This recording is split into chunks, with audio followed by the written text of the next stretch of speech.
Welcome back to Morgan's video blog, Morgan's online blog in video format. Today, I'm here to share with you what you have to give up when writing. For Catholics and a few other Christian denominations, the season of Lent is upon us. Now, I wasn't raised Catholic, but I can appreciate the sentiment of giving something up. In years past, I've discussed what I've given up for my writing in my life. This year, I'm going to do the same, but instead of talking about things external, I'm going to talk about internal things. Giving up my fears. This year, I'm going to give up my fear of running out of ideas. When I'm looking down the barrel of an empty page, I have felt the fear that I'm out of ideas, that I've finished telling all the stories that I have inside of me, that the ones I've managed to write were the ones that were inside me and lived there and grew with me, and anything new just doesn't belong. And then I start to play around with some new world concept or setting or character, and slowly, ever so slowly, a story starts to come to me from the shadows, and I follow its path through the darkness and onto the page. This year, I'm giving up my fear of not finishing the story. Once I've committed to my new story, there's always this lingering fear that I just don't have it in me anymore. That I might have forgotten how to do this whole writing thing, that I don't know where I'm going with this story. But all first drafts suck. No matter how many times I'll have to rewrite it in the future, that doesn't stop my first crappy ending from counting as finishing the story. Next up, I'm giving up my fear of not finding the right voice. Now, I've got a story, my gender-bent Robin Hood, sitting in my drafts folder that I haven't touched since November of 2017. It has 2 different voices and neither of them are right for the story. And I need to figure out what story I'm trying to tell. Adventure, romance, who knows? Historical fantasy. The story needs something else. And I have just plain been too scared to go back and rewrite it the way it was meant to be told. I've been distracted with other stories, it's true, but I know I've been avoiding it. But I started that story once before, and I like the voice it was in.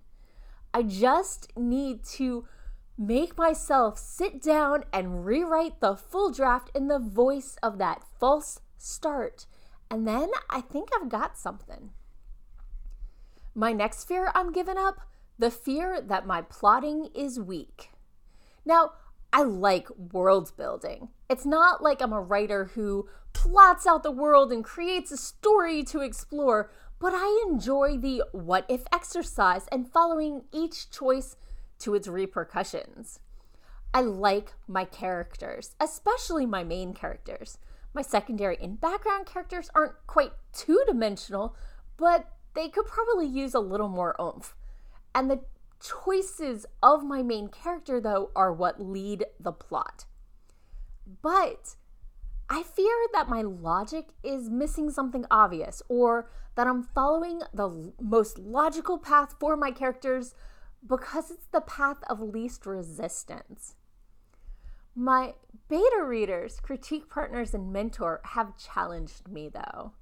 And I have found that I know the reasons and the logic behind why things happen in my world, in my story, the way they do. And for the rest of these things, I know how to fix them. And it's by making my world more clear so that the choices don't surprise the reader, not by changing them. So maybe my plotting isn't that bad. The last fear I'm giving up this year for Lent is the fear that my story isn't enough for the agents or the publishers or the readers.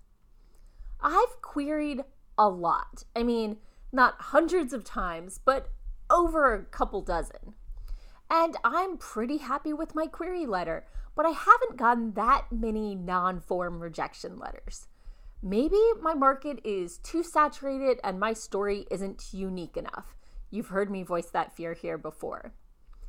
Maybe my potential readers will think that my story sounds pleasant, but just doesn't have that special spark, that something that makes them want to take it home with them.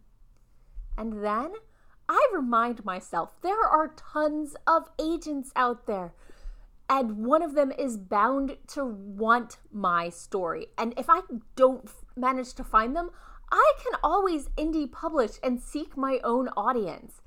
No matter the size of my audience, I am going to have readers who love my story. I already do, just from my author friends who have read my work. And their support and appreciation means the world to me. You know who you are. So tell me, what sort of negativity has infiltrating your work, your life? What are your fears that you're ready to let go of?